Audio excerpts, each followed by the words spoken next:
রাজ্যে নির্বাচনী কোনো ধরনের মরশুম না থাকলেও দল ত্যাগ একেবারে অব্যাহত।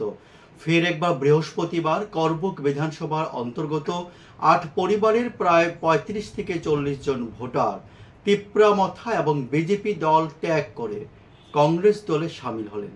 কংগ্রেসের হয়ে কাজ করবার ঘোষণা দিলেন একসাথে ওই যুবকবৃন্দ।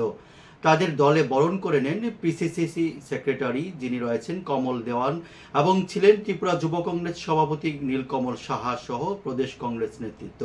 সবাই মিলে আবার তুলুন বন্দে মাতরম, বন্দে মাতরম, বন্দে মাতরম, বন্দে মাতরম, বন্দে মাতরম, বন্দে মাতরম। নবাগতদের জানাই স্বাগত, স্বাগতম স্বাগতম, নবাগতদের জানাই স্বাগত, স্বাগতম স্বাগতম, নবাগতদের জানাই স্বাগত।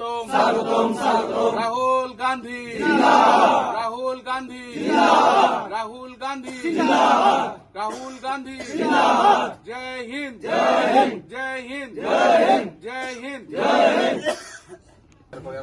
আজকে করবুক ব্লকে যুব কংগ্রেসের উদ্যোগে আমাদের সাথে তিপ্রামথা এবং ভারতীয় জনতা পার্টির দলকে ত্যাগ করে ৮ পরিবারের ৩৫ জন ভোটার আজকে জাতীয় কংগ্রেসে ত্রিপুরা প্রদেশ যুব কংগ্রেসের উদ্যোগে আজকে জাতীয় কংগ্রেসে যোগদান করেছেন এবং তৎসাথে সারা রাজ্যেই এইভাবেই যুব কংগ্রেসের ভাই এবং বোনেরা ধীরে ধীরে কংগ্রেসের দিকে এগোচ্ছেন, কারণ তারা বুঝতে পেরেছেন যে কংগ্রেসই একমাত্র শক্তি এবং কংগ্রেসই একমাত্র রাজনৈতিক দল যা তাদের জন্য আগেও কাজ করেছেন এবং ভবিষ্যতেও আদিবাসীদের জন্য কাজ করবে।